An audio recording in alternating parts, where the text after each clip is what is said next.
Hello, it is another sunny and windy day.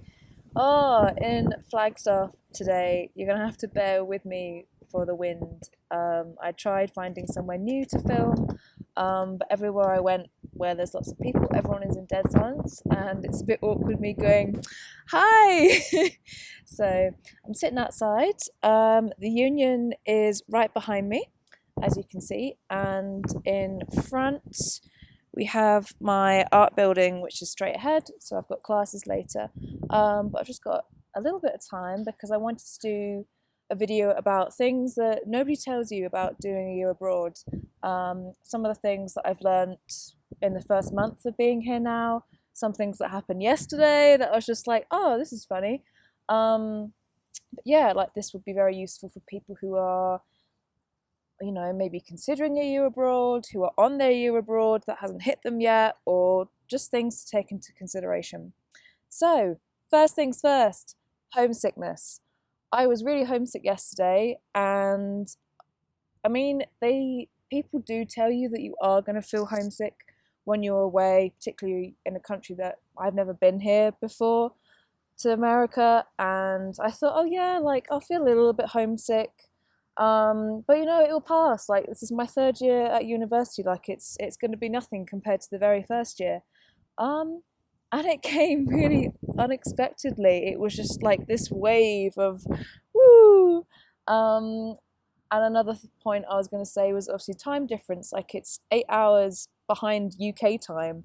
So in the evenings, when I haven't got a lot going on, or I just want to chat to somebody from home, of course, everyone's asleep. It's the middle of the night, which can feel frustrating if you just want to talk to someone from home about something. But it is normal to feel homesick. You just have to ride it out. You just have to feel like it's okay. These are normal emotions for me to feel. I've been here 5 weeks now, and it is flying by. And my friends from home have said, "Oh my God, like that's gone so quickly." And I've only got 3 months left, and I'm home for Christmas. So yeah, be prepared for homesickness. Also, and a little tip to overcome that is obviously, I'm sure that when you do go on your year abroad, that you'll make lots of friends at your host university. And the thing is, just to put yourself out there, talk to your friends. Even your international friends are going to feel homesick as well. So it's okay to chat about it, to be like, hey, look, I'm feeling just a little bit under the weather about things. Can we do something? Can we watch a movie? Like that was one of the things that helped yesterday, was talking it out, um, putting on something to distract yourself, but also to feel like, hey, it's okay. There's plenty of things that I can do to see it through. So it's okay. And the time difference thing, there's not a lot you can do about it. You just have to work with whenever you're free, whenever your friends are free at home. It is just compromising the time that is best for both of you. Sometimes it is frustrating when, if you've agreed to do something at a certain time and either one of you it just can't, you're both busy, it's fine. Like it's really a lot of compromising. Other thing, independence. Yes, this is a big thing that you may or may not have been told about when you go on a year abroad. You may just, it's a process of knowing yourself a lot better. So like I said, had never been to the States before. I'd never gone on a plane by myself before, and I was kind of just a bit scared. I was scared, like on the plane here. I was just like, wow, I'm really doing this. I'm really putting myself out there in circumstances that I wouldn't do otherwise unless I was going with a friend on holiday or something. Um, so yeah, you learn about your comfort zones. You learn about what you feel like you can and can't do, um, because it's obviously different in the you go to university. Yeah, sure, your parents aren't there, but when your parents aren't even in the same country, or you haven't got friends that are in the same country, it's just like, whoa, like what do I kind of how do you really have to handle it on your own. And obviously every country has different ways of doing things as well, so it's kind of figuring that out, which is really daunting at first. But once you get used to things, which usually takes like a few weeks or something, then you're fine. But I feel like you grow a little bit as a person when you're abroad because of that newfound confidence that you have. You're making new friends from from friends that from all over the world that you would never meet otherwise, which is really fun and exciting. And it's really nice to have those contacts as well. So some of my international friends, they're from Europe, and it's so nice knowing that when I go home, I've got other friends in Europe who will be on kind of the same time zone, but also if I go to other parts of Europe, I know that they're there as well, which is really lovely. And of course, coming back to the States after my year abroad, I have friends here that I can speak to and meet up with. So it's really, really good. Another thing, laws. Obviously, one of the big things um, between here and the UK is the gun law. And for I haven't actually seen. I mean, there's not a big talk about it because it is what it is. And here in Arizona, you have to have a permit to carry a gun on you, like open handed. I think that's the phrase for it. But yeah, for you to carry it on you, on show. And even for you to carry it not on show, you have to have a permit. Um, so I would recommend kind of looking up the laws, just sort of main. You can easily just type in Google, like, oh, differences between the US and the UK, or just culture laws or something. It hasn't obviously been an issue whilst I've been here.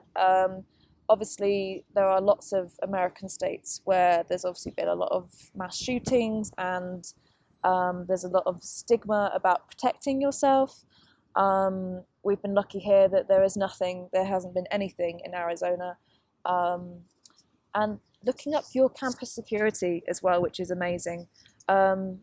Because here they have a 24-hour service of police on campus. And I think I mentioned this in some of my other videos. They have these emergency blue lights every couple of yards or feet here that you press if you need to contact someone. And it's worth having that for just peace of mind and everything. Leeds is a bit different. Leeds, there is a number that you can call. I presume it's 24 hours. I can't remember. I can't remember. It feels like such a long time since I was in Leeds. But yeah, it is definitely worth checking what your campus offers in terms of security. Here, you can even ask someone to escort you home. If it's safe, it's dark, it's in the middle of the night. But the security here is amazing. Like, there's plenty of light on campus. So when my classes finish at 9 in the evening and it's dark, like, there's plenty of light, there's plenty of people around. But compared to Leeds, Leeds isn't always like that in the case where there is some lighting, but it's not great in some areas. And it obviously doesn't extend to off-campus housing. And here it doesn't so much either, but there's always buses and people going around, so I feel quite safe. Another thing, sharing a room. Another thing to mention is the tipping culture that is here. So in Europe and in the UK in general, you give a tip if you've had a good meal, or just like a 10% tip, like it's not a big thing. Obviously here they have taxes added to everything, and you're expected to tip with everything as well. So that's kind of restaurants, Ubers as well. You're meant to always bring cash with you, because even though you pay by the app, you have to tip as well in cash. It's not like the UK app where you have the option of tipping, but I don't know many people who do. Yeah, so here you kind of have to be prepared to tip in a lot of situations. I mean, you can not tip, but it's kind of expected that you do leave a good tip for something. So it's also making sure that you have cash on you, or a few coins, or just something that goes towards whatever you're paying for. Another thing, sharing a room / privacy. So in my first year in Leeds, I was staying in on-campus accommodation, which wasn't far from the Union, and I had a room to myself. I had a room to myself and a kitchen that I shared with a few other people. Second year, I shared a house with 4 other girls, and yeah, you shared a kitchen, you shared bathrooms, you shared everything. But I'd never in my life shared a room with someone before. Obviously, I was a little bit nervous before, being like, oh, well, what if we don't get on? What if we can't stand being in the same room as each other? Um, and most of the time, that doesn't, I mean, sometimes it happens. It hasn't happened to me, thankfully. Like, I get on with my roommate well. Um, it's obviously just bearing in mind that different people have different values, they have different priorities. So I'm a little bit of a neat freak. I like having things tidy, put away, no clutter, because it just stresses me out. But you're going to come across people or your roommates who are the opposite. They can be messy. They may have they may be more of a neat freak. They may be just really tedious about little things, or they may be in between. And it's sort of working between those values that you have to kind of remind yourself that you are you. It's okay. Open communication is good as well. Because even if it is sort of just like nitpicky things of, oh, who's taking out the trash today, who's getting toilet paper this week or washing up liquid, communication is best with things. What is different here is that you had to do a roommate agreement sort of shortly after you moved in, and it kind of established like are we all gonna clean together once a week, once a month, it was kind of like setting out the foundations of what you expect from you and your roommates, which I think is good.